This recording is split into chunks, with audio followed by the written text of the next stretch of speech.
Assalamualaikum and hi everyone. My name is Syifa binti Farwo and my metric number is 1251087. Today, I will be presenting a landmark Malaysian case regarding the limits of religious freedoms in the education system. The case is Mio Atikur Rahman Ishaq and others versus Fatimah Sihi and others, 2006. This case is an appeal case that have been held in federal court. This case is significant because it explores the delicate balance between an individual's right to practice their religion under Article 11 Clause 1 of the Federal Constitution and the authority of schools to maintain discipline through uniform regulations.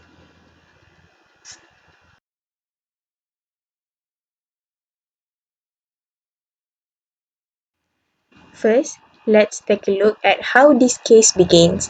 The appellants were three young Muslim students from Sekolah Kebangsaan Serting Hilir in Felda. They chose to wear turbans or turbans to school as part of their daily attire. However, after being given several warnings, the school authorities expelled them, citing a violation of the School Regulations 1997, which prescribed a specific uniform that did not include the turban. The students challenged this expulsion in court. Their primary argument was that wearing a turban is a religious practice in Islam. Therefore, they claimed the school's prohibition was unconstitutional because it violated Article 11 Clause 1, which guarantees every person has the right to profess and practice their religion. Uh, To resolve these conflicts, the court had to answer three main objectives.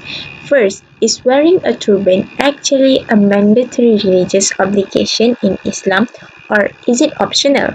Second, do school regulations that prohibit the turban overstep their bounds and become unconstitutional? And finally, the third, from an administrative standpoint, was the school's decision to expel the students lawful and reasonable? This question forced the court to define where a student's religious rights and a school's administrative powers begins. This brings us to the next slide, which is the core legal analysis, which Article 11 Clause 1 guarantees freedoms of religion. The federal court clarified that this freedom is not absolute. The court introduced a critical distinction. Is it is an essential versus non-essential practices. The judges ruled that constitutional protection primarily covers practices that are mandatory or integral to a religion. In this case, after looking at religious evidence, the court found that while wearing a turban is a sunnah or a commendable practice, it is not a wajib or mandatory requirement in Islam. Furthermore, the court looked at the proportionality of the restriction. The students were not totally banned from practicing Islam.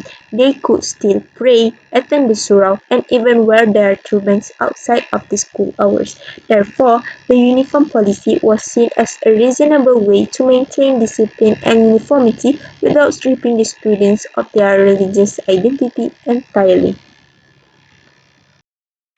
Next, in our discussion of this case, we must acknowledge the broader social context. Malaysia is a multiracial and multi-religious society. The court emphasized that school authorities must have the power to impose regulations that foster unity and social harmony. If every student were allowed to prioritize personal religious preference over school rules, it could lead to a breakdown in discipline and a loss of the common ground that uniforms provide. The key implication here is clear. While we respect religious diversity, administrative control is necessary to ensure that public institutions function orderly. Personal preference, even religious ones, cannot automatically override lawful regulations designed for public good. In conclusion, the federal court dismissed the students' appeal. The court held that because the turban is not a compulsory publication, the school regulations 1997 remain constitutional and valid. The school authorities act lawfully in their enforcement of the rules.